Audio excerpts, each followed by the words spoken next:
starting off with US, bro. We had Endemic going head-to-head with Red Rooster. Look, Red Rooster, one of the more quirky aligned teams, I feel like on paper, Smug, Mono, Ajax, Fidelity, Hot Dog. Like, it's just such an interesting hodgepodge, but somehow it works out. They opened the character select and hit random select. I'm just saying, you have the roster of the people available for Street Fighter League, and they're all amazing in their own rights, but it is just like a pairing you wouldn't expect at first. But they've been actually putting on a show, especially going up against Endemic, who, I'm going to be real here, hasn't had the dominant season so far I thought they would have. Yeah. Because showing with this match as well, it's just showing that none of these sets are going to be free at Street Fighter League.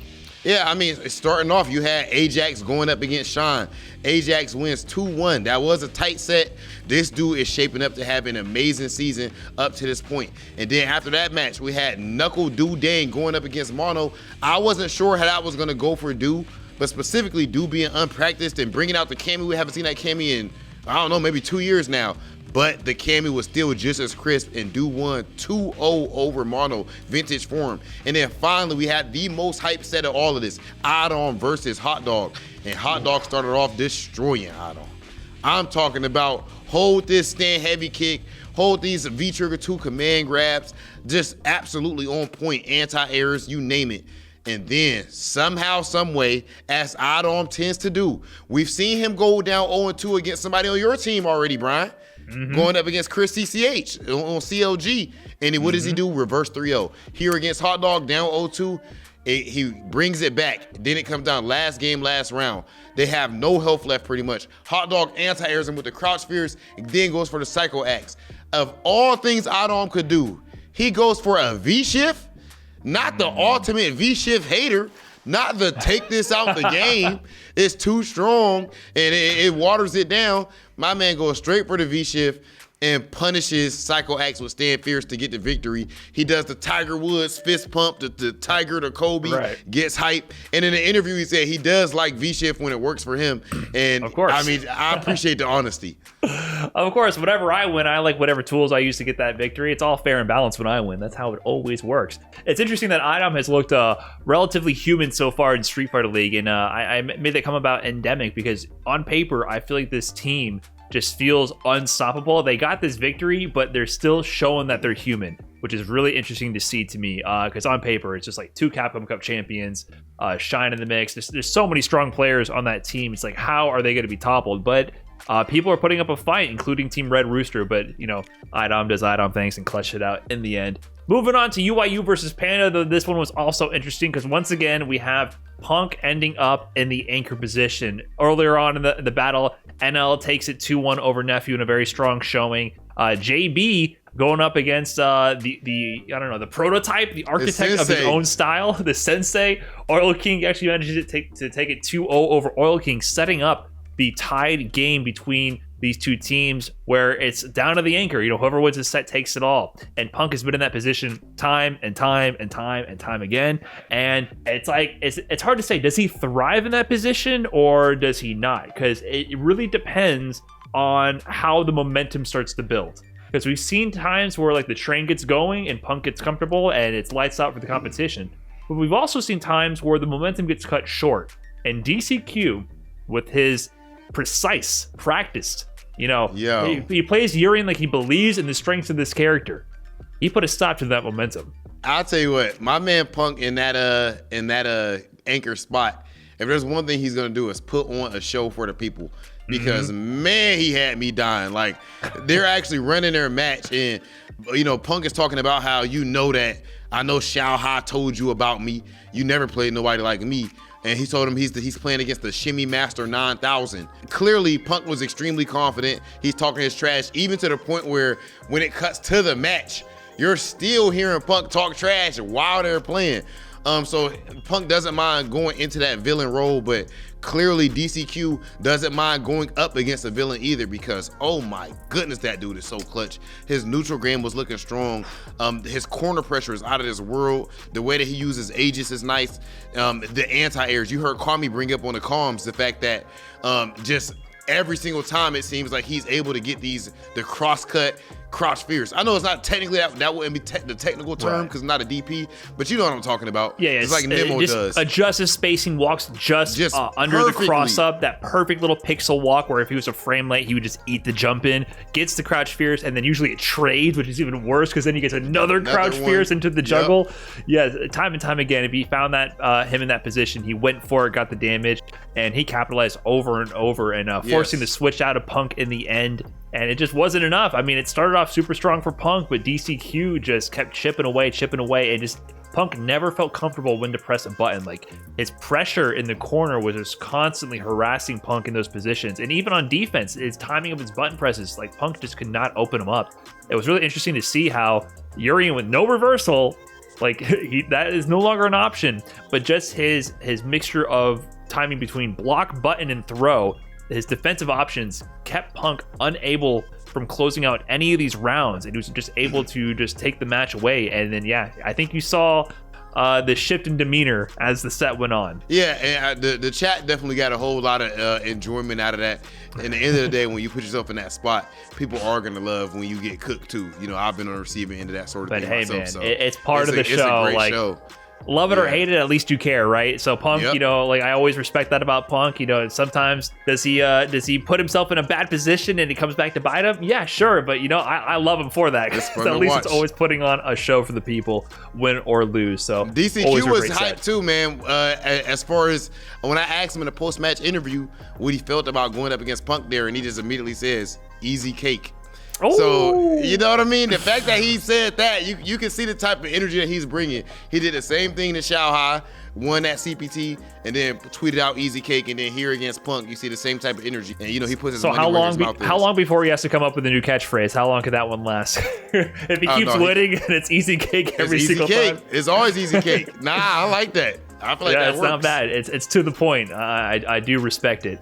But those were the matches for Street Fighter League US. Heading on over to EU, where we have equally as interesting action going on. The clash of the immovable object versus the unstoppable force. We finally had 00 Nation go up against BMS with their flagship leaders for the respective teams. We have Phenom going up against Mr. Crimson. And of course, it has to come down to these two. The captain has to put the team on their back and come down to the ultimate set there, because Veggie goes down first, 0-2 to kills you, and a very contained classic footsie battle between Birdie and Karen. Reichman's Barnett, though, that match was crazy. That match was OD, bro. Like, honestly, so that's Monat versus Chun-Li, of course, as you'd expect from these guys. But before the match, you know, Logan's talking to them and asking who they're sending up and why. And from the jump, TKR already knew they were going to send up Reichman's Barnett, which is what they did, of course, because Monat is a counter pick for Chun-Li. So that's a matchup where Reichman's is pretty much supposed to win on paper. And Reichman's walked up there confidently. He talked trash, which we already saw TKR with the Salt Bay last week on Street Fighter League. You see the energy that he brings, and Reichman's Barnett was bringing that same energy. He told him that he was going to kick his ass, and when it came to the actual match, bro, oh my gosh, that came down to the last game, last round. There was this spot where Monat is doing Reichman's Barnett is doing this or mix up, and you know when you don't know when exactly she's going to reset you or if she's going to keep going with the combo. And my man does EXSBK and it hits. Now, that might sound like nothing at first. Like, okay, it's EXSBK, you're just doing a DP. But the fact that it's a charge special was special to me, because that means that you knew exactly when he was going to try to go for this reset situation. That was fire. But at the end of the day, Reichman's was able to clutch it out there. Definitely one of the more exciting matches that we've seen in this episode.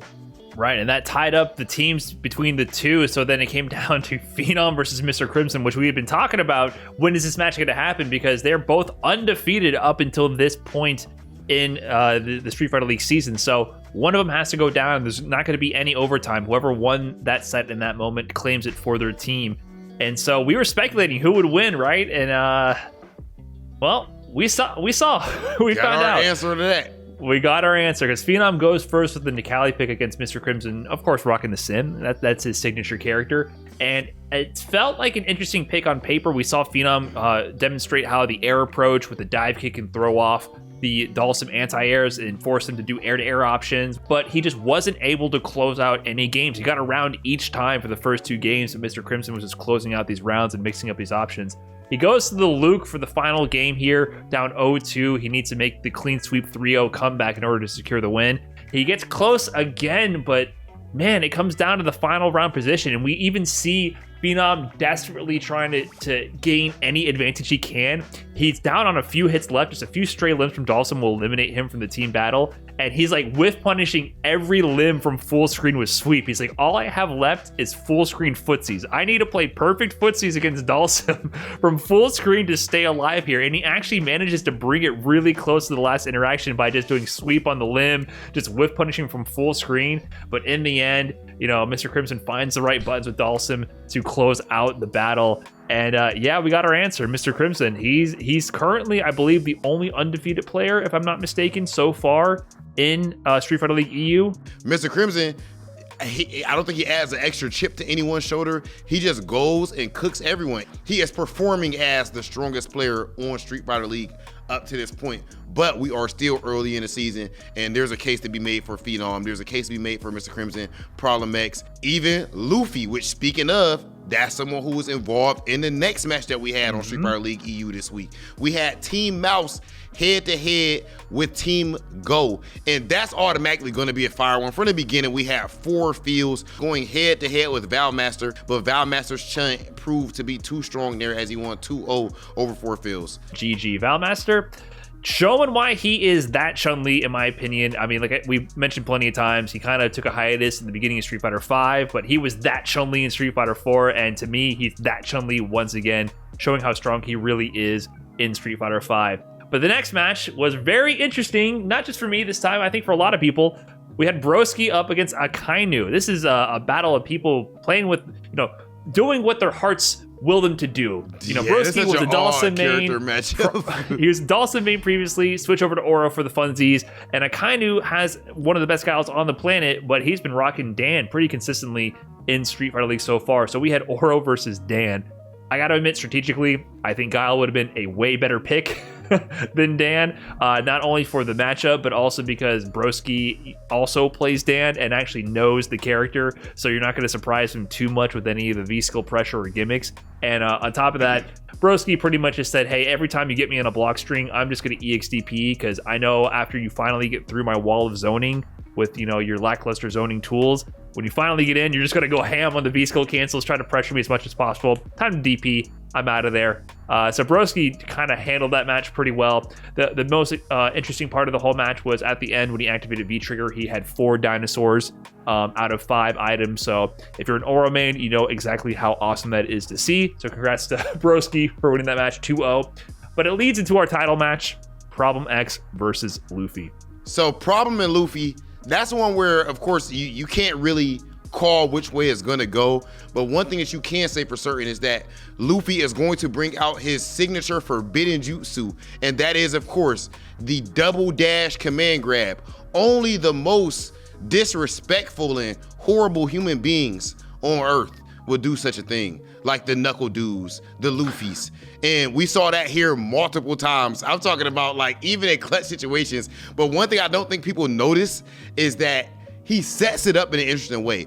Like, I personally believe, I don't know what you think about this, Brian, but whiffing a button, there's some people who do this, like whiffing a light and then dashing. Sometimes that there's someone's less likely to react depending on what you've been doing for like the last 10 seconds versus just going for the dash. No, like, I agree. Giving 100%. them some stimuli. I also think it hides your buffer. Because when you dash, there's a natural stutter because you had to hit forward twice, right? Forward, neutral, forward. There's a natural stutter to your dash, which you can just visualize or compartmentalize in your brain as being part of the dash animation, right? Your dash is 18 frames. I think Mika's dash is 18 frames. But if you add on that jiggle that you see, the forward, and neutral, it becomes like 24, 25 frames. Suddenly it's reactable, right? You hide it behind a whiff 3-frame jab on the ground, and then you don't see any previous movement. It suddenly surprises you. Yeah, it's that's like a real flicker. tactic. It's like whiffing jab to input your hands animation pretty much. Right, you can hide your tells by buffering behind certain moves, and that's a common tactic not only with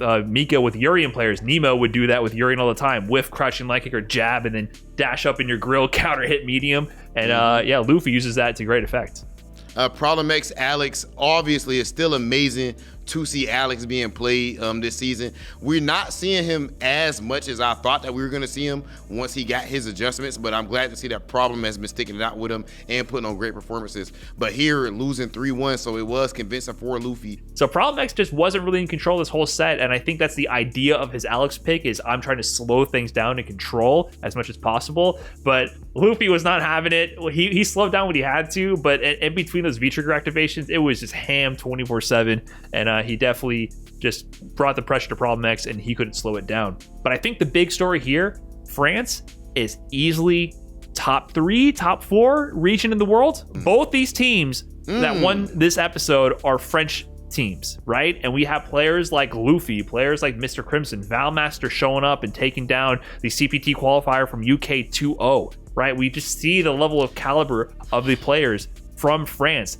To be able to have 2 deadly S-tier teams in Street Fighter League comprised exclusively of French players, to me, is saying a lot about how much depth of talent is in France. So I'm really impressed with the French scene in Street Fighter V these days. They're really making a statement of how strong France is in fighting games. Yeah, wow, that's a great point, Brian. To be honest with you, I mean that's hard to argue. Top 3, that might be a topic for another day. Like one last, might have to write maybe that down. at the France end of the is season. They're arguing the point here a little bit. We might have to start putting. I feel like we've given a lot of respect to France in the past, but I think we really need to look at it a little bit more these days. Like more in depth.